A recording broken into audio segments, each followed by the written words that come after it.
Assalamualaikum warahmatullahi wabarakatuh. Alhamdulillahirabbil alamin. Wassalatu wassalamu ala sayyidina Muhammadin khatamil anbiya'i wal mursalin wa ala alihi wa sahbihi ajma'in, amma ba'du. Fa inna ahsanal hadithi kitabullah wa khairal hadi hadi Muhammadin sallallahu alaihi wasallam wa syarrul umuri muhdatsatuha wa inna kulla muhdatsatin bid'ah wa kulla bid'atin dhalalah wa kulla dhalalatin finnar. Ikhwati wa akhwati rahimakumullah, marilah kita awali pengajian kita pada siang hari ini dengan sama-sama kita memanjatkan puji dan syukur kehadirat Allah Subhanahu wa taala dengan begitu banyak nikmat karunia dan pemberian yang tidak pernah ada habisnya. Tidak lain yang bisa kita lakukan hanyalah mensyukuri segala nikmat yang telah Allah berikan. Sholawat serta salam dan juga penghargaan kehormatan yang setinggi-tingginya dan juga sama-sama kita aturkan kepada baginda Nabi Sallallahu Alaihi Wasallam. Beliau adalah tauladan kita, uswah qudwah kita, orang yang kita jadikan sebagai sosok guru dan panutan yang ajarannya itu kita bela mati-matian. Semoga beliau ridho atas kesertaan kita sebagai umatnya, diajaknya pula kita memasuki gerbang surga bersama rombongannya. Semoga Allah Subhanahu wa taala menjadikan kita dalam keadaan husnul khatimah. Amin ya rabbal alamin. Hadirin jemaah sekalian, sebagaimana tadi sudah dihantarkan oleh pembawa acara, hari ini kita akan membahas tentang riba, antara keharaman dan solusinya. Kalau bicara haramnya saya kira kita sudah tahu lah, cuma yang jadi masalah solusinya kayak gimana. Nah ini yang barangkali insya Allah akan kita coba diskusikan dan kita lihat realitas-realitasnya. Semoga kita bisa menemukan solusinya yang terbaik untuk kita. Tapi karena tadi ada permintaan untuk sedikit melakukan refresh ya, saya akan ulangi saja apa yang sudah pernah disampaikan pada kesempatan khutbah dengan harapan memang waktu itu sudah nyambung, nggak tidur.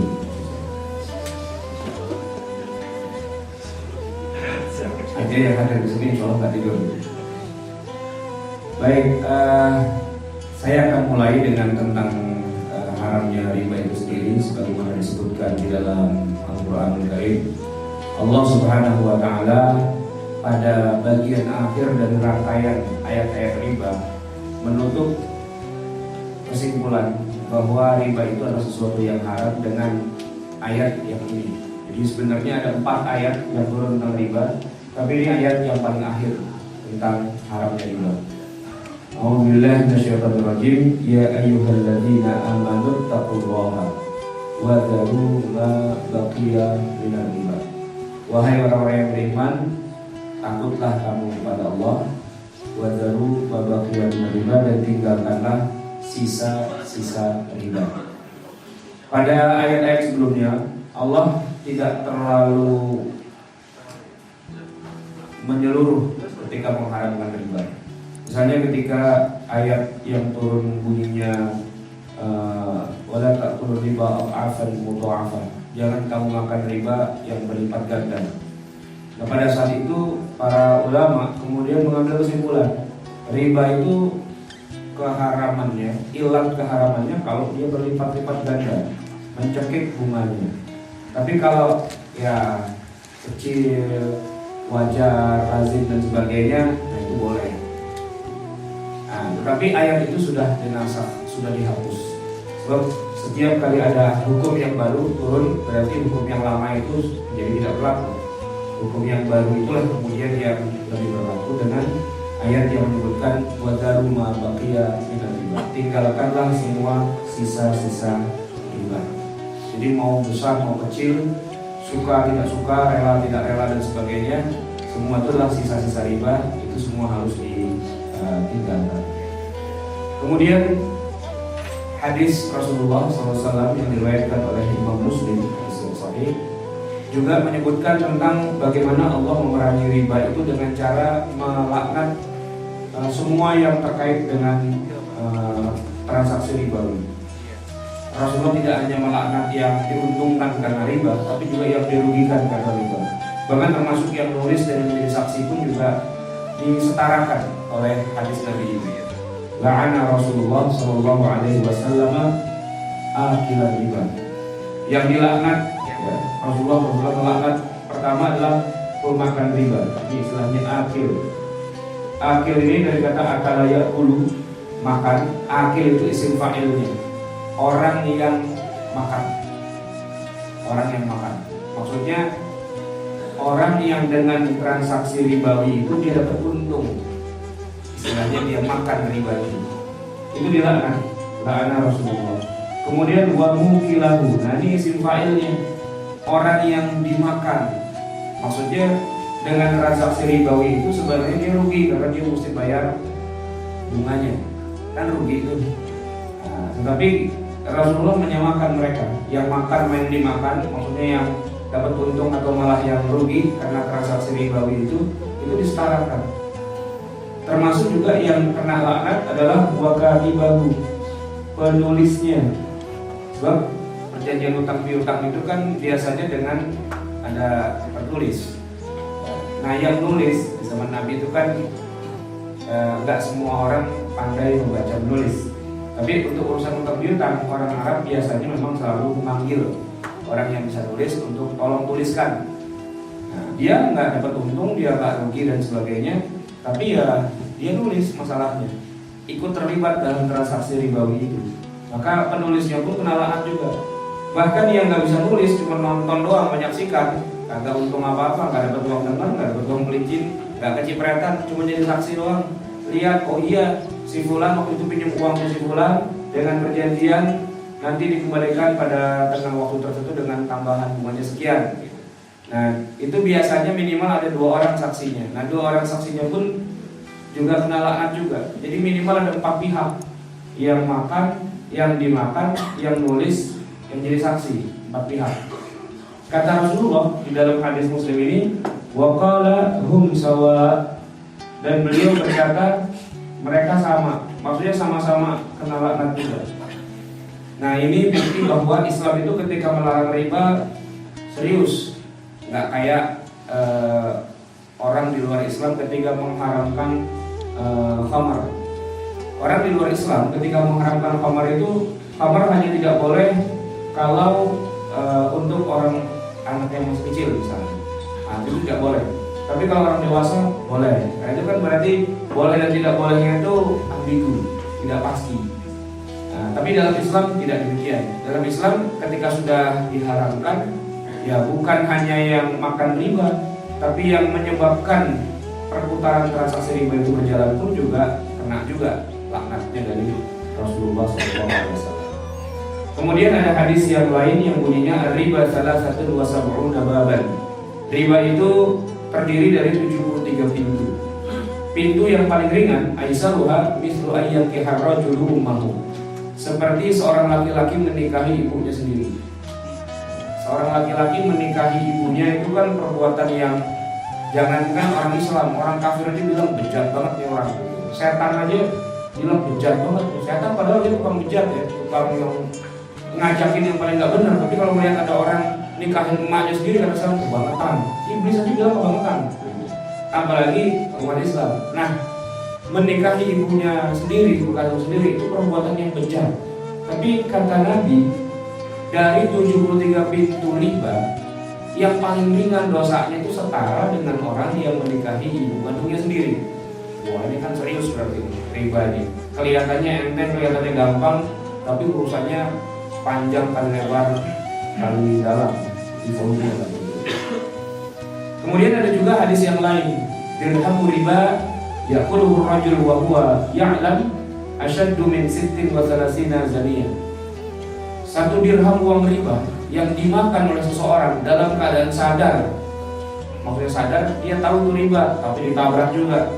Udah tahu nih jalan perbuatan, hantam aja bodo amat. Entahlah itu bukan belakangan, soalnya apa? Tanggung, soalnya darurat dan sebagainya. Kata Nabi, asyaddu min 36 zaniyah. Itu lebih dahsyat perkaranya daripada 36 wanita berzina. Hadis diriwayatkan oleh Imam Ahmad. Jadi makin ke sono ini makin berat nih sebenarnya urusan riba. Dan tentunya kita tidak lupa dengan sebuah hadis Rasulullah SAW yang menyebutkan tentang 7 dosa-dosa besar. Jauhilah oleh kamu 7 hal yang mencelakakan. Sab'ul maubiqat, 7 hal yang membinasakan atau mencelakakan itu dosa besar. Para sahabat bertanya, apa saja ya Rasulullah dari 7 itu? Yang pertama syirik, kedua sihir, ketiga membunuh, dan keempatnya itu adalah makan harta riba. Jadi disejajarkan dengan sihir, dengan membunuh, makan harta anak yatim, lari dari peperangan, atau qadzaf menuduh orang berzina. Ini kalau kita lihat setiap dosa-dosa ini bukan dosa kecil, ini dosa besar semua. Bahkan sebagiannya tidak bisa diampuni kalau orangnya nggak bertaubat dan bayar dendanya dulu, denda atau kafaratnya. Nah, kafaratnya sihir itu ya kalau orang yang melakukan sihir kemudian dia tidak mau bertobat, tidak mau berhenti, tetap dia melakukan terus, maka hukumannya secara hukum syariah Islamnya itu halal darahnya, boleh dibunuh.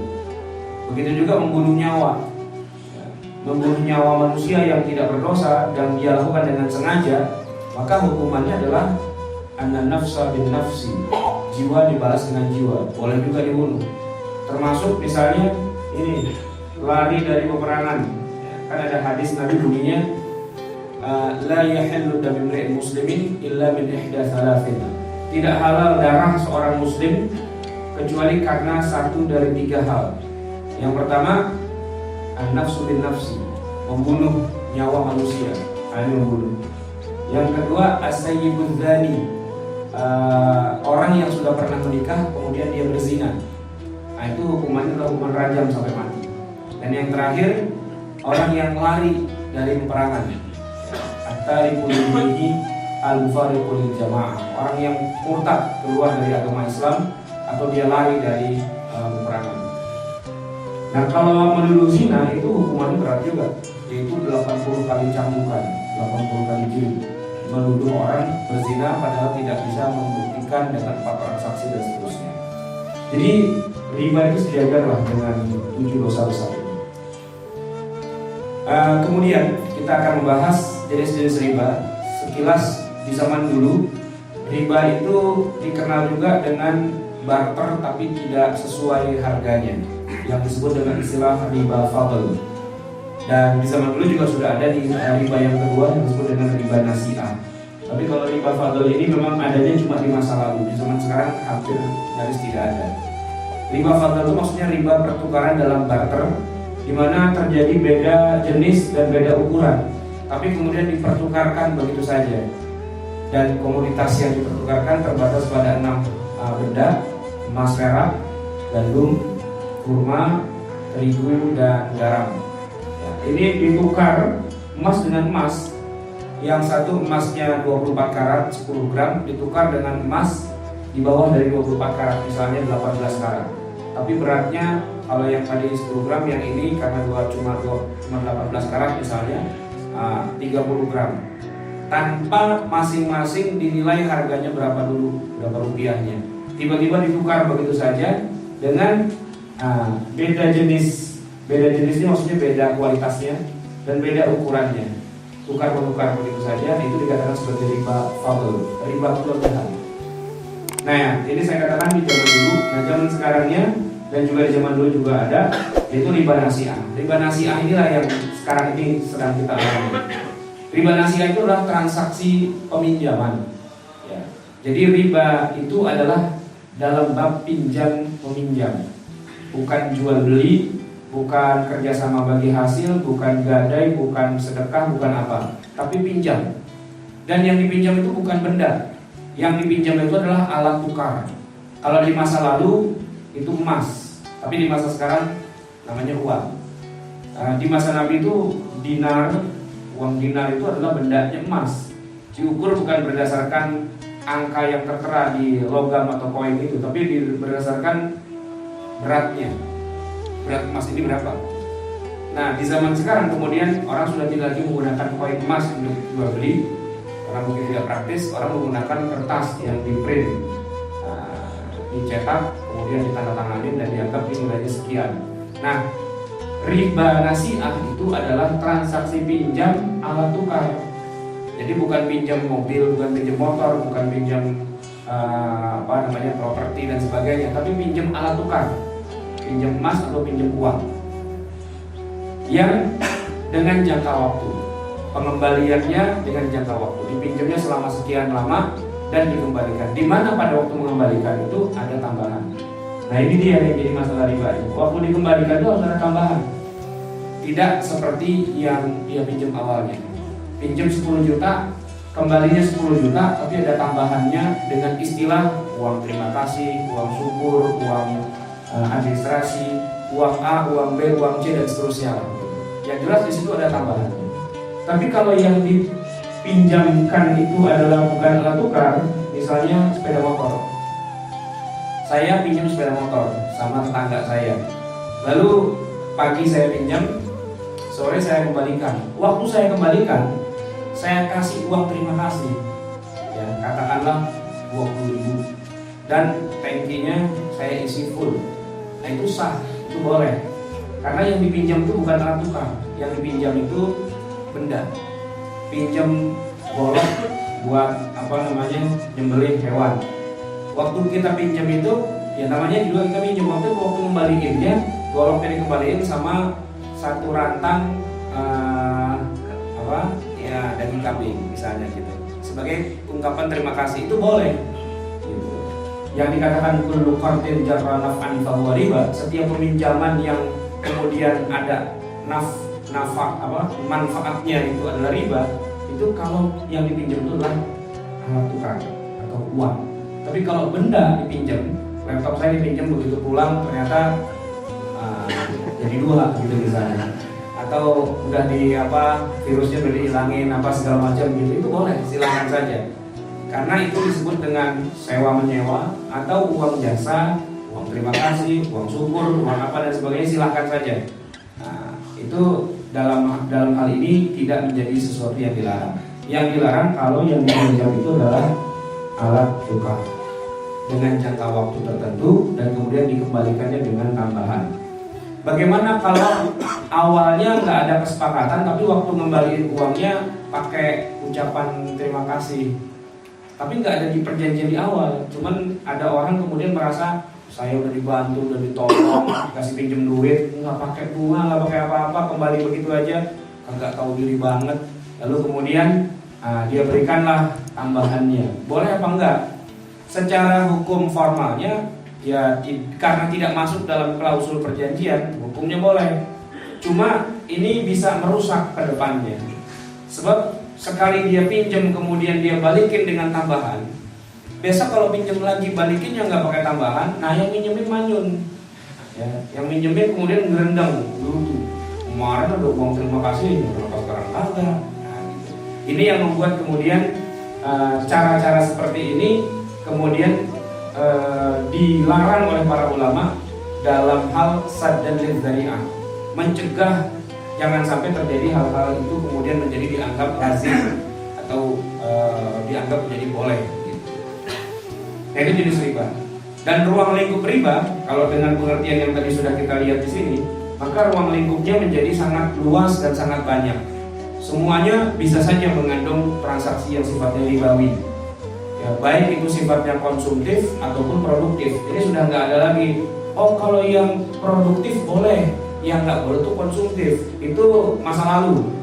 Dulu waktu awal-awalnya iya, tapi kemudian setelah ditetapkan di dalam ayat yang terakhir yang dikatakan wadanu ma baqiya minar riba, ya itu sudah diharamkan. Itu satu hal. Dan yang kedua, orang-orang Arab Quraisy jahiliyah di masa Nabi itu ketika mereka pinjam uang, tidak ada untuk yang keperluannya sifatnya konsumtif. Rata-rata mereka pinjam uang itu produktif.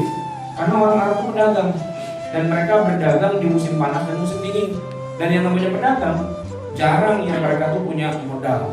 Untuk itu mereka pinjam uang. Dan di antara investor keuangan di Mekah, selain Abu Sufyan, juga calon istri Rasulullah waktu itu, Khadijah binti Khuwailid, itu duitnya banyak dan dia biasa berinvestasi, pinjemin uang dan kemudian dapat hasil riba dengan bunga. Nah, ketika Nabi kemudian mencegah Khadijah jangan sampai makan riba, Nabi bukan cuma berfatwa haram, nggak begitu. Tapi Nabi maju kepada Khadijah, memberikan sebuah contoh gimana caranya agar tidak riba. Maka Nabi menawarkan akadnya namanya kerjasama dan bagi hasil, open management, di mana Rasulullah kemudian menawarkan sebuah prospek bisnis yang sangat-sangat menggiurkan. Tentu Rasulullah harus membuka diri, open management betul-betul, karena ini rahasia perusahaan kemudian dibongkar kepada investor. Sampai kemudian Khadijah nggak bisa nolak karena emang real banget ini proposalnya. Tapi biar bagaimanapun tetap ada resiko kan. Maka walaupun Khadijah menginvestasikan dananya, tapi Khadijah tetap minta jaminan. Walaupun jaminannya bukan kalau untung bagi dua, kalau rugi saya nggak mau rugi ya, bukan begitu. Jaminannya adalah Khadijah menanamkan orang kepercayaannya di perusahaannya Nabi Muhammad. Yang kemanapun Nabi Muhammad pergi diikutin terus, gitu. Sehingga Nabi nggak bisa bilang, waduh Khadijah maaf, ini karena ada sesuatu jadi kita rugi nih, nggak dibagi hasilnya, nggak bisa ngomong begitu. Kecuali memang betul-betul rugi. Nah, orang itu yang dipasang oleh Khadijah itu orang kepercayaan banget dan disuruh nempel 24 jam. Jadi kemanapun Nabi berdagang, ke Syam, kemana itu orang itu ikut terus. Dalam sirah Nabawiyah itu namanya Maisarah. Dan Maisarah itu ternyata memang tidak pakai jilbab, kemanapun berdua dengan Rasulullah itu pergi nginep bareng apa bareng. Karena Maisarah itu laki-laki sebenarnya. Kupingnya orang Indonesia aja dengar nama Maisarah, oh cakep nih buat nama anak perempuan saya, kasih nama Maisarah, anak perempuan. Padahal di Saudi itu Maisarah itu berewokan. Itu nama orang Arab Maisarah. Jadi besok-besok kalau punya anak laki-laki kasih nama Maisarah. Cuma orang bilang lah kayak anak cewek, itu telinganya orang Indonesia. Jadi Rasulullah SAW itu kemudian berdagang dan kemudian apa yang terjadi pada dirinya, keuntungan semuanya dibuka kepada Khadijah. Dan kemudian Khadijah menerimanya dan memang hasilnya luar biasa. Sejak itu Khadijah udah nggak mau lagi meminjam-pinjamkan uang dengan bunga. Kalau mau kita kerjasama aja. Dan kalau memang prospeknya bagus, dia mau investasi. Kalau prospeknya ya begitu kagak jelas, mendingan nggak usah. Gitu.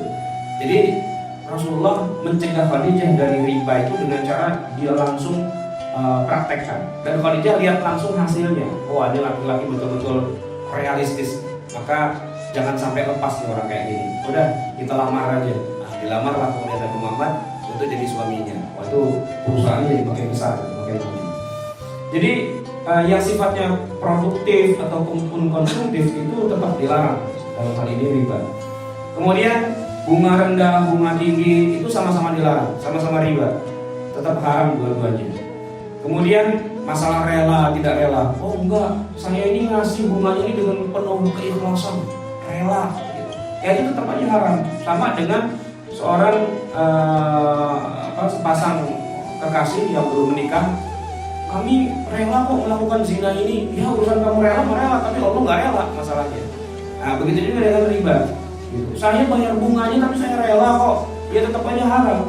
Nah, karena riba itu tidak ada kaitannya dengan rela atau tidak rela. Allah yang sudah punya aturan hukum tidak rela kalau kita umatnya ini melakukan transaksi yang sifatnya ribawi. Kemudian darurat atau tidak darurat itu juga nggak ada urusan.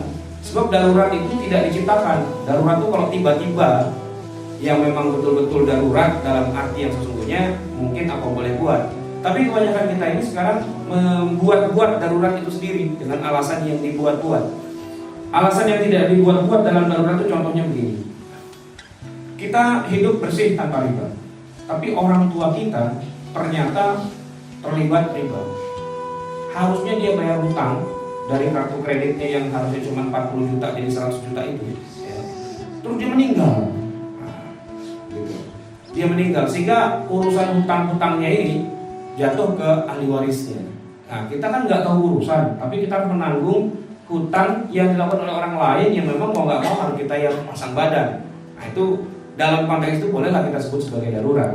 Tapi kalau darurat emang kita sengaja, kita niatin ada nawaidunya, Lalu kita bilang, tapi kan ini darurat. Nah, itu nggak bisa dikatakan sebagai sebuah hal yang membolehkan.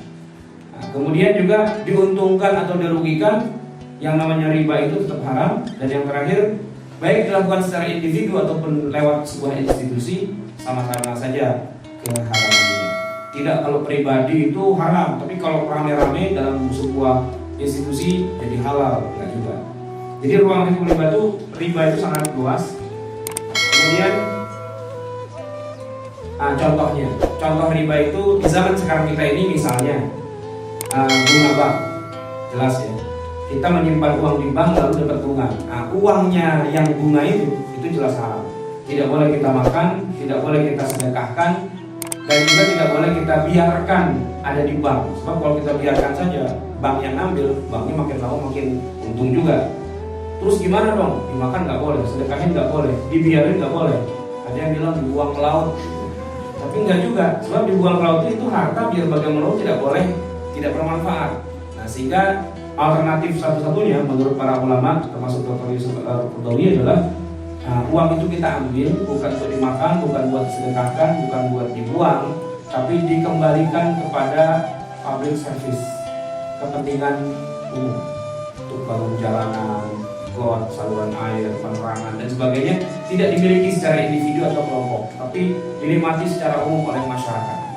Nah, anggaplah itu hasil kekayaan alam yang ya seperti orang dapat oksigen, dapat air, dapat apa dan sebagainya, fasilitas publik.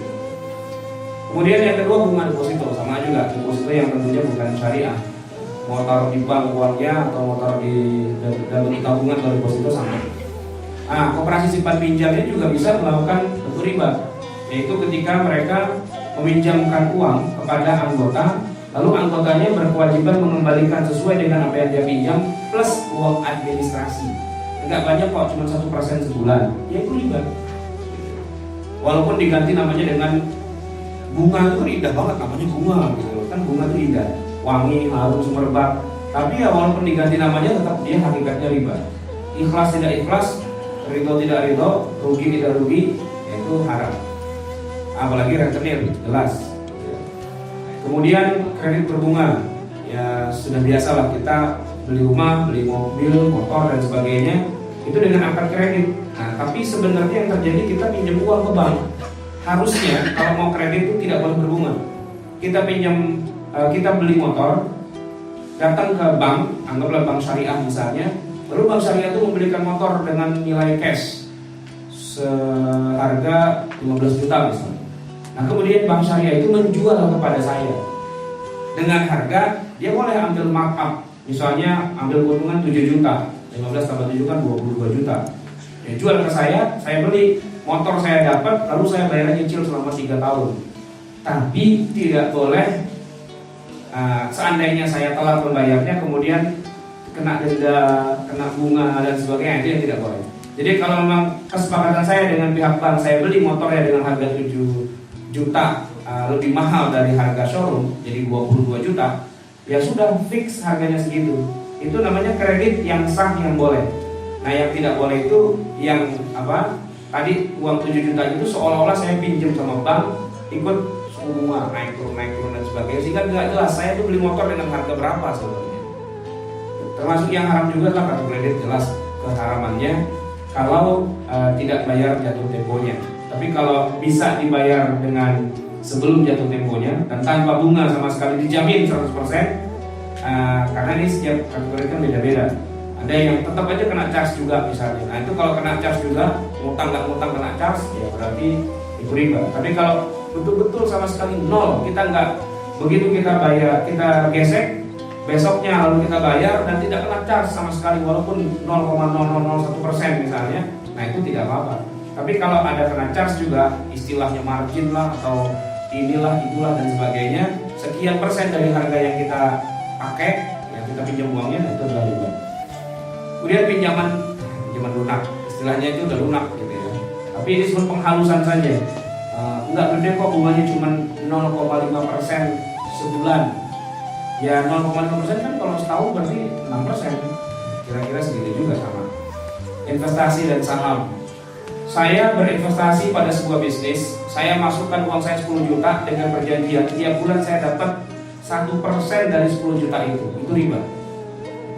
Nah yang benar adalah bagi hasil. Kita lihat dulu untungnya berapa tiap bulan itu. Katakanlah untungnya 10 juta, besok naik 15 juta, besok turun jadi 5 juta, naik turun. Nah hasilnya saja kemudian dibagi, itu namanya bagi hasil. Tapi kalau nilai investasi saya adalah 100 juta, kemudian tiap bulan saya dapat 1% dari 100 juta itu udah pasti riba. Walaupun mereknya syariah, merek itu tidak mengubah hukum. Lalu solusinya apa? Itu tulis aja. Solusinya pertama kita ganti, ya, baik dengan cara bagi hasil atau dengan jual beli kredit yang tidak ada bunga, atau dengan gadai, atau dengan pinjaman tanpa bunga, atau kita ganti dengan hibah atau sedekah. Nah, kalau kita bagi hasil tadi sudah saya gambarkan bagaimana Nabi Muhammad dengan Khadijah bagi hasil. Jual beli kredit tadi saya sudah gambarkan bahwa kita beli sepeda motor, bank memberikan ke showroom dan kemudian menjual ke kita dan itu tanpa bunga.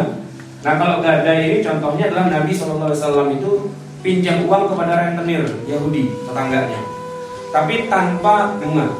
Cuma Yahudinya yang rentenir itu tidak merasa dirugikan karena dia tetap dapat untung. Gimana caranya?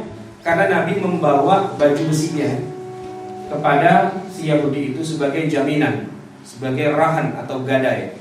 Anggaplah misalnya Nabi pinjam 10 dinar, maka nilai baju besinya itu lebih dari 10 dinar, misalnya 15. Jadi kalau seandainya Nabi tidak bisa bayar, baju besinya itu bisa dilelang sama si Yahudi, katakanlah dijual dengan harga 15 dinar misalnya. Nah 10 dinarnya buat bayar utang, sisanya kembali lagi kepada Rasulullah gitu. Tapi Rasulullah ternyata membayar utangnya itu, sehingga baju besinya kembali pada waktu yang seharusnya kembali. Nah Yahudinya lalu dapat apa? Nah, dia dapat biaya menyimpan baju besi, uang jasa menyimpan baju besi yang bisa dihitung entah itu bulanan, mingguan, atau harian dan sebagainya. Kira-kira sama kalau saya bawa sepeda motor parkir di mall, parkir resmi, maka setiap 2 jam saya kena berapa itu? Setiap 1 jam kena 1 jam, begitulah ada aturannya kan. Misalnya saya masuk jam 10 pagi, pulang jam 10 malam, kan berarti udah 12 jam. Kaliin aja berapa. Padahal motor itu motor saya, tapi saya nitip. Nah begitu juga Rasulullah, baju besinya punya Nabi, beliau titip kepada Yahudi. Nah Yahudi kan harus menyimpankan, itu ada biaya jasa penitipannya. Dari biaya jasa penitipan itulah si Yahudi dapat untung, yang ternyata dihitung-hitung lebih besar daripada kalau dia bungakan uangnya itu. Maka Rasulullah bisa dapat pinjaman tanpa kena bunga, Yahudi tetap bisa berbisnis dengan hasil keuntungan. Itu win-win solution. Sayangnya kita kurang menggali potensi gadai itu sendiri. Ya itulah barangkali yang bisa saya sampaikan. Semoga bermanfaat. Silahkan kalau ada yang ingin ditanyakan. Langsung saja yang ingin tanya. 1, 2, lagi 3 dulu ya sebenarnya.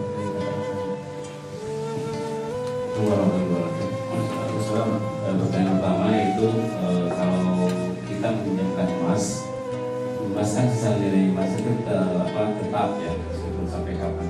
Tapi secara nilai uangnya kan berubah besar karena ada inflasi segala macam. Nah itu bagaimana? Kita tidak pokoknya misalkan kita pinjamkan 5 gram kembali 5 gram, uangnya terserah kita tutup mata. Yang kedua, kalau kita perjanjian misalnya kita akan kredit leasing kendaraan, yaitu hukumnya gimana? Karena saya pernah dengar leasing kendaraan itu sebenarnya sudah syariah sebenarnya. Kita sini mohon dijelaskan kembali. Iya, kalau kita meminjam emas, ya sudah, pinjam emas kembali emas. Pinjam 10 gram kembali 10 gram. 10 gramnya itu dengan nilai 24 karat ya kembali segitu. Masalah harga emas mau turun, mau naik, mau gimana, nggak ada urusan. Nah, itu akan lebih bagus kalau pinjam-pinjam ini dalam konteks yang besar nilainya dan waktunya panjang. Kayak dulu, ini kisah nyata, kakek saya itu punya adiknya mau pergi haji nggak punya duit, akhirnya dia pinjam uang ke kakaknya. Kakak itu berarti kakek saya. Uangnya yang dia pinjam nggak banyak sih, 30.000 rupiah, tapi di tahun itu 30.000 bisa buat pergi haji. Kemudian sebagai jaminan sawahnya dia gadaikan, artinya digarap oleh kakek saya lah gitu. Nah, sampai dia pulang haji, sampai meninggal, utang nggak dibayar-bayar, ya berarti kan sawah nggak dibalik-balikin. Sampai ganti generasi kedua, nggak ada tuh pengembalian sawah atau pengembalian utang. Sampai generasi ketiga, di generasi saya, kita mau bagi waris nih harta kakek, ya kan, mau dibagi-bagi gitu. Nah, ketemu sepetak sawah. Ini bukan harta kakek, ini harta adiknya kakek. Nah, keluarganya adiknya kakek tuh, kakeknya adiknya tuh udah meninggal semua. Nah, itu nuntut agar sawahnya dikembalikan. Ya kita bilang memang ini bukan harta kakek kami, kita kembalikanlah. Tapi utangnya kembalikan dulu. Lalu mereka keluarkan uang 30.000 rupiah. Nih, bercanda. Mereka bilang dulu kakek kami utangnya 30.000, maka ya kita kembalikan 30.000. Ya nggak salah juga sih. Cuman saya bilang dulu waktu minjem duit 30 ribuannya tuh yang nggak kayak gini, yang zaman segitu, yang gambarnya masih Belanda apa gitu lah. Nah, gitu. Oh ya nggak bisa, pokoknya kan nilainya gitu. Ya akhirnya ribut, kita bilang ya sudahlah, gini aja, kakek kita udah meninggal, biar pahalanya banyak. Itu yang dia ngutangin adeknya, anggaplah dia sedekah pada adeknya. Ini sawah kita balikin lah daripada kita ribut. Tapi itu kalau mau diterusin jadi panjang urusan, karena minjemnya dalam uang rupiah yang sekian puluh tahun kemudian harga nilai rupiah sudah inflasi. Maka kalau tadi pakai emas minjemnya selesai sudah. Untuk pergi haji itu butuh dana 30 juta. Kalau emas 1 gramnya anggaplah misalnya 500.000, kan berarti 60 gram gitu ya. Nah, gitu. Pinjam 60 gram, ya udah mau 200 tahun kemudian dibayarnya 60 gram juga nggak masalah. Harga emas tidak akan mengalami gonjang-ganjing yang terlalu besar. Nah, yang kedua, leasing. Saya begini, mau dia perusahaan itu pakai merek syariah atau tidak pakai merek syariah, nggak masalah. Yang penting akadnya tidak bertentangan dengan syariah. Akadnya apa? Ketika memang kita tadi katakanlah dibelikan motor misalnya tadi itu, maka kita bayarnya itu dengan harga yang fix itu. Nggak apa-apa dia naikin, dia kasih markup sekian dari harga yang sesungguhnya misalnya. Motor itu kan harga aslinya kalau bayar cash kan 15 juta. Tapi karena kita harus mencicil selama 3 tahun, di markup jadi 22 atau 23 atau 25 atau 30, nggak masalah. Yang penting harganya fix dan tidak boleh naik, tidak boleh turun. Kecuali kalau tidak sepakat semua kemudian dibatalkan dari mula, nah itu terserah. Nanti apakah sebelumnya ada perjanjian, seandainya batal, motor kembali, uang angus misalnya, itu terserah diatur di awal. Jadi intinya bukan masalah ada label syariahnya atau tidak. Sebab yang berlabel syariah pun kadang-kadang nggak nyari juga, gitu. Kadang-kadang ya, belum 100% sesuai dengan syariah. Baik, berikutnya. Dan yang kedua, ya. Karena kalau saya melihat kesulitan dari pengharaman riba untuk sakit adalah kalau di masa dulu kita bertransaksi dengan suatu benda yang nilainya selalu tetap. Jadi kalaupun kita minjam 10 gram emas, kita akan membalikan 10 gram emas juga apapun harganya itu. Tapi karena alat tukar menukar sekarang itu adalah berupa uang yang nilainya sendiri tadi abstrak. Nah, ketika kita seperti tadi contohnya, ketika kita minjam 1 juta mungkin 10 tahun yang lalu, tapi ketika kita mengembalikan 1 juta juga, menurut saya itu akan menjadi tidak adil karena nilai sendiri sudah berubah. Nah, ini saya pikiran saya aja. Kalau saya berpikir apakah akan lebih adil misalnya pengembalian kalau kita meminjam dalam bentuk uang disesuaikan dengan nilai uang pada saat itu. Jadi katakanlah kita meminjam 1 tahun, penambahannya itu hanyalah untuk mengakomodasi penurunan nilai uang itu sendiri. Nah, tiap negara kan punya penurunan yang berbeda-beda dan tiap bulannya. Nah, kalau kita bisa mengetahui hal itu dan penghitungan nilai itu dilakukan dengan pasti dengan jujur, dengan jelas, apakah itu bisa dilakukan? Jadi ketika kita mengembalikan 1 juta mungkin jadi 1.100.500, itu bukan sebagai riba, tapi hanya untuk menjaga agar nilainya itu tetap ketika dipinjamkan dan mengembalikan sehingga adil. Sebenarnya ada yang cara yang lebih sederhana lagi. Kita tidak menggunakan rupiah. Ya, kita pakai nilai emas tadi misalnya. Nah, emas saat itu, harga emas hari ini berapa? Segini. Ya udah, ente ngutang sama saya emas ya, gitu. Walaupun benda emasnya nggak kita kasih, gitu ya. Tapi emas hari ini harganya sekian, bisa kita cek gitu kan. Atau anggaplah dengan dolar misalnya gitu. Kalau kita beli barang di Glodok gitu kan, itu juga dia nggak akan langsung kasih harga berapa. Kalau zaman dulu sebelum Krismon tahun 98 sih harga berapa? Segini, langsung dia sebut rupiahnya. Tapi kalau sekarang dia ambil kalkulator dulu, bentar ya, dia hitung dulu dolar Singapura berapa hari ini, dolar Amerika berapa, kan dia akan kurskan dulu. Nah, baru kemudian dia jual dengan harga yang setara dengan harga dolarnya itu kan. Nah, maka transaksi kita di sini juga bisa begitu di zaman sekarang. Nilainya adalah dolar misalnya, atau nilainya adalah emas misalnya. Nah, tapi kemudian setelah dinilai kita cek harga emas sekian, ya uangnya kemudian seolah-olah ini adalah uang pembelian emas. Nah, nanti dibayarnya seharga emas itu sendiri pada sekian tahun kemudian. Nah, jangan kita langsung rupiahnya nanti kita sesuaikan. Nah, itu kan masih terbawa-bawa aroma ribanya.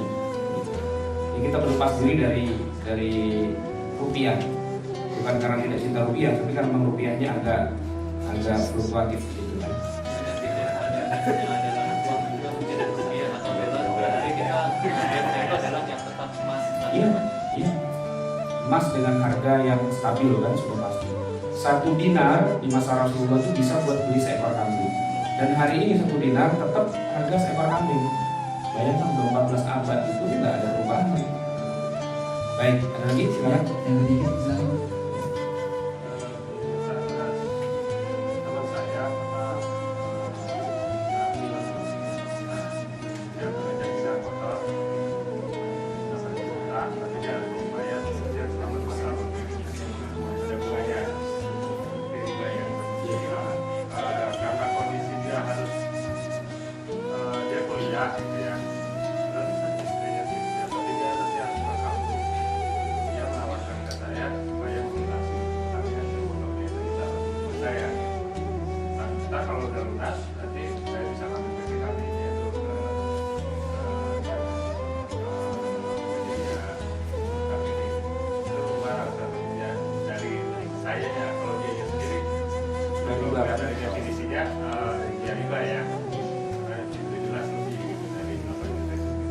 Jadi kan pengalihan hutang ya istilahnya. Jadi dari tadinya, jadi antum harus membayar sejumlah hutang-hutang itu plus dengan riba dan sebagainya itu kan ya, dengan kelebihannya kan. Antum bayar lunas, kemudian motornya jadi seolah-olah jaminan dia ada di antum itu sendiri kan. Nah, tinggal antumnya meneruskannya dengan cara riba juga apa enggak? Ya harus bayar segitu, udah aturannya harus gitu, harus per bulan gitu. Enggak, total yang harus, pertama kan dia pinjam. Kalau temannya bayar ke ente berapa? Enggak, saya mau kasih ke langsung, bukan ke dia ya, ke banknya nih. Ke banknya. Iya. Kan sekarang sekarang hutangnya itu atas nama dia gitu. Bayar, gitu. Jadi orang tersebut yang tadi berhutang, dari tadinya berhutang ke bank, sekarang jadi berhutangnya ke antum gitu kan. Iya. Over kredit lah istilahnya gitu kan. Nah sekarang oke lah, itu kan sudah dibayar nih, urusan riba-riba aja kan udah selesai. Nah sekarang antum membuat perjanjian kepada orang yang ngutang itu dengan riba juga apa enggak? Atau dianggap fix nilai hutangnya? Kalau riba juga ya berarti sama aja, cuman pindah kredit aja tapi antumnya sendiri ya mau memberlakukan riba. Berapa nilai hutangnya kepada bank total itu misalnya? Kalau misalnya 10 juta gitu ya. Itu sudah termasuk bunga-bunganya dan sebagainya, 10 juta, berat selesai kan, dibayarkan kepada bank. Sekarang berarti orang tersebut ngutang kepada antum 10 juta. Nah sekarang pertanyaannya, antum memberlakukan bunga juga apa enggak? Nah enggak kan? Kalau enggak ya enggak, berarti selesai. Antum justru menyelesaikan atau memberikan jalan keluar pada orang itu dari lembah ribanya itu. Bayarkan hutangnya, bayarkan bunganya sekalian. Jadi yang saya katakan tadi darurat itu untuk menutup gitu, agar orang itu ketutup dengan transaksi ribawi dengan pihak lain, yaitu bank yang riba. Nah sekarang tinggal 10 juta. Nah kan motor atau BPKB-nya tadi kan di tangan antum kan. Antum kalau mau dapat untung juga silahkan, tapi jangan pakai bunga. tapi pakai gadai. Nah, saya simpenin nih barang gadainya ini dengan niat atau dengan kesepakatan sebulan saya simpankan dengan uang jasa, taruhlah misalnya 50.000, 100.000 atau berapalah, disepakati bersama. Nah, nanti selama dia berhutang ya jalan terus nih argo nyimpenin barang jaminannya itu kalau mau dapat untung dari situ. Tapi kalau judulnya mau minjemin al-qardul hasan, pokoknya pinjemin aja, ente bayarlah sejumlah itu dan saya tidak kena charge apapun, ya sudah. Ya akhirnya motornya saya ambil, nggak ada balik lagi. Iya, ya sudah, nggak masalah.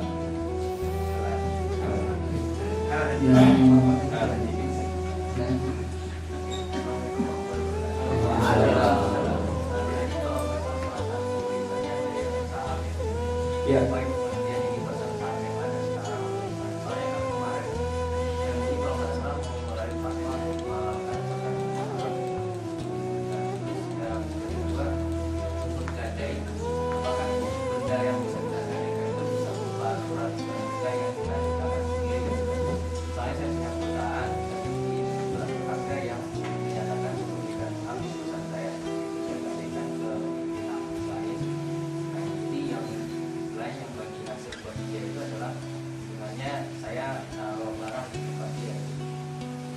Baik, saham itu ini kan bahasa yang masih mau ditafsir istilah saham. Tapi kalau kebanyakan kita di zaman sekarang menyebutkan istilah saham atau investasi, itu gambarannya nggak akan keluar dari kita simpankan uang kita di satu tempat investasi, lalu dia akan memberikan kita pemasukan bulanan sekian persen dari nilai uang yang kita investasikan. Dan itulah riba. Nah, yang tidak riba adalah kalau kita punya saham di satu perusahaan, yang kita dapat tuh bukan sekian persen dari nilai saham, tapi yang kita dapat adalah sekian persen dari hasil keuntungannya. Tapi justru memang itu agak susah. Orang Melayu ini, kalau yang namanya dagang tuh pinter, bisnis pinter, tapi ngitung keuntungan nggak bisa. Atau misalnya bank syariah deh, kita pinjam uang ke bank syariah mau usaha gitu ya, terus kan harusnya bagi hasil, namanya juga bank syariah, cuma dia pusing juga melihat pembukuan kita karena kita juga nggak ngerti pembukuan, dia juga capek juga kan memantau pembukuan kita. Akhirnya gini aja dah, pokoknya kita bikin margin aja lah, ente untungnya sebulan kira-kira sekian persen gitu. Jadi ente tinggal bayar dari uang 10 juta yang kita pinjam di bank syariah, ente bayarlah setiap bulannya kira-kira 1% margin gitu, daripada capek-capek ngitung keuntungannya. Nah, itu riba gitu, karena sudah difikskan. Nah, harusnya yang tidak riba adalah ya memang harus dihitung bagi hasilnya berapa. Bagi hasil itu berarti kita harus tahu dulu keuntungan bulanan bisnis kita itu berapa. Itu ada grafiknya gitu, ada grafik. Nah, dari grafiknya itu ketahuan untungnya sekian, maka dari keuntungannya itulah yang kemudian dibagi sekian persen. Nah, cuma itu kurang lazim. Artinya kalau disebut istilah saham atau investasi, orang biasanya nggak berpikir ke sana, tapi berpikirnya adalah pokoknya tiap bulan saya dapat fix sekian persen dari uang yang saya investasikan dalam saham itu. Nah, kalau itu riba jelas. Kelihatannya beda tipis, tapi sebenarnya sangat besar ya perbedaannya. Yang kedua tadi masalah surat berharga ya. Surat berharga dia akan berlaku kalau emang diuangkan jadi duit. Tapi kalau diuangkan nggak jadi duit, cuma surat doang, yaitu surat bodong sebenarnya. Dengan ini saya menyatakan saya punya uang sekian, gitu, saya punya benda-benda ini, gitu. Tapi surat ini kemudian kita bawa kemana nggak berlaku. Ya percuma, itu namanya cek kosong kan, gitu. Cek mundur. Nah, tergantung surat berharganya ini berharga apa enggak sebenarnya, gitu. Atau cuma sekedar trust aja, kepercayaan sepihak gitu.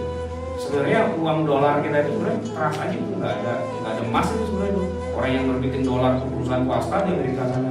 Cuma karena Amerika itu kesannya adalah penguasa dunia, kalau American dollar itu seolah-olah di mana-mana orang sembah-sembah gitu kan. Padahal kagak ada emasnya itu sebenarnya. Aslinya kan harusnya yang namanya uang kertas itu mewakili sekian banyak emas gitu di bawah di banknya itu. tapi emasnya entah ada apa enggak, tapi federal itu kemudian mencetak aja begitu kertas itu dan kemudian ditandatangani seolah-olah itu sah gitu. Padahal kalau Amerika bukan negara superpower, itu katakanlah negaranya pecah gara-gara gempa atau gimana kan hancur tuh ekonominya, dolar nggak ada yang mau beli dolar itu. Tapi kalau sekarang karena semua orang menganggap Amerika itu negara superpower begitu, maka dolarnya dianggap Tuhan. Di Indonesia lebih kacau lagi, dolar lecek dikit aja itu nilainya turun, ya kan? Padahal kita di Singapura di mana-mana mau dolar kumal kalau ya sudah sama aja gitu. Di Indonesia nuker duit dolar lecek, udah nggak mau itu Pak, nih harganya turun nih Pak nih, gitu. Dolar nggak boleh ditaruh di dompet, kalau dompet kan ketakut dia begitu. Nah itu nilai udah turun di Indonesia, saking menyembah Amerikanya. Gitu. Jadi surat berharga, oke. Yang penting ada jaminan bahwa surat berharga itu memang betul-betul berharga. Kalau diuangkan jadi duit.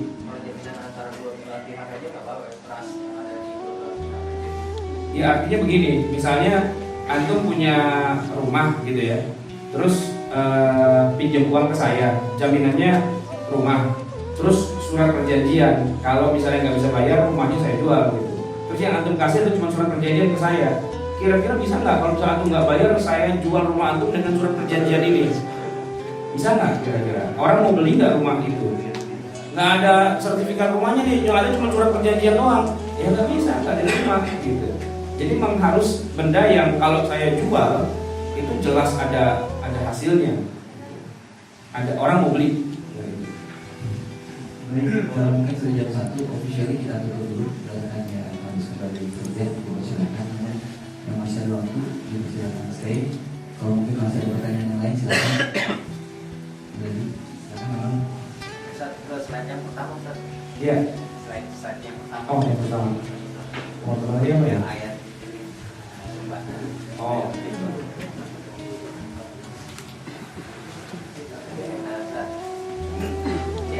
Yang tadi dijelaskan kan mengenai riba. Yang sisa-sisanya itu apa itu?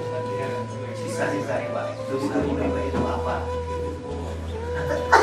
Ini kan tadi jelasin ribanya gitu ya. Saya perlu dapat jelasan gini. Kalau kita makan kecap gitu, nah kecap itu kan urusan kecap itu pinjam uang dari bank, yang notabene riba juga. Berarti kita makan tuh sisa-sisa ribanya gitu.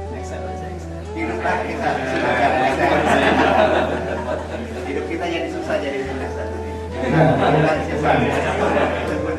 Yang kedua, masalah riba ini apakah ini untuk juga? Logikanya harusnya boleh. Masalah dia dapat duitnya dari mana itu urusan dia, gitu kan? Sedangkan kita kerja halal. Contoh yang kedua, saya buka ojek, terus ada orang bang ojek sana ya, ya udah. Ternyata orang itu berhenti di gereja, rupanya dia pendeta. Nah pada saat itu apa yang kita lakukan? Apakah kemudian kita bilang, wah pendeta berarti saya ikut nyusun gereja, udah balik lagi deh, ojek lagi. Gak bisa kan? Ya udah ya apa boleh buat gitu. Karena itu muamalah yang muamalah biasa-biasa saja, tidak haram. Kecuali gini, ada orang niatnya mau membunuh orang lain terus naik ojek kita. Gitu, bang, saya mau membunuh orang. Ya, saya pinjam dong ojeknya. Nah, itu dari awal udah tahu ini haram gitu kan. Tapi kalau yang nggak ada kaitannya langsung, nggak ada masalah sebenarnya. Gitu. So kalau itu mau diterusin, XL juga duitnya kan taruh di bank juga. Gitu kan. Gak usah XL lah, pegawai negeri gitu ya. Pegawai negeri itu kan digaji dari uangnya pemerintah. Uangnya pemerintah kan disimpannya di deposito loh, bukan cuma di bank. Di deposito kan ada gaji pegawai, termasuk apa taspen dan sebagainya. Itu kan uang riba sebenarnya. Tapi masa sih bapak kita yang pegawai negeri yang jujur ya, nggak pernah makan apa-apa dan sebagainya, kemudian kita bilang makan api gitu gara-gara uangnya sumbernya dari yang riba juga? Enggak lah. Jadi sisa-sisa riba itu bukan itu maksudnya. Sisa-sisa riba itu maksudnya tadi perintilan-perintilan riba yang orang menganggap itu kan kecil bunganya, itu kan sukarela, itu kan tidak mencekik gitu-gitu lah.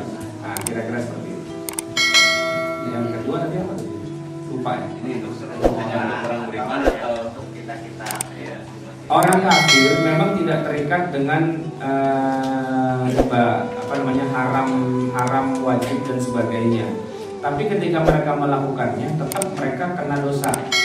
Artinya nanti orang kafir yang makan riba di neraka itu siksaannya lebih berat daripada orang kafir yang tidak makan riba. Iya, karena kan neraka itu kan berlapis-lapis kan, tingkat-tingkatan gitu. Nah, disitulah letak keadilan Islam. Kan kita bilang, masa sih Mother Teresa, ya, itu kan orang baik katanya, ya, masa masuk neraka, orang sebaik itu masa masuk neraka? Iya, salahnya apa? Salahnya dia tidak mau mengesahkan Allah, tidak mau menerima risalah dari Allah yang dibawa Jibril kepada Nabi Muhammad, itu salahnya. Maka dia masuk neraka. Tapi kan dia banyak membantu orang. Ya, membantu orangnya itu dia dapat pahala. Pahalanya di neraka itu yang tadinya harusnya dia di bawahnya itu naiklah dia. Ya, tempat yang agak lebih ringanan dikit lah gitu. Tapi neraka juga. Nah, ya. Jadi orang kafir itu kalau ketika dia nggak sholat di dunia ini nggak boleh dihukum karena dia tidak kena khitab kewajiban sholat. Tapi semakin panjang usia orang kafir itu dan berarti kan sebanyak itu pula dia nggak sholat wajib 5 waktu, maka hukumannya di neraka itu lebih dalam, lebih berat daripada orang kafir yang begitu lahir baru balik lalu meninggal. Jadi orang kafirnya cuma sebentar, misalnya cuma setahun gitu, ya kan? Karena kalau yang dari lahir sampai balik kan belum dihitung. Begitu dia balik usia setahun dari baliknya itu dia meninggal, siksaan di nerakanya lebih sedikit daripada yang udah kafir 90 tahun baru meninggal. Enggak, sholatnya itu kan 90 kurang 15 misalnya 12 tahun kan banyak itu. Nah itu digebukin malaikatnya lebih sering gitu. Oke, ya.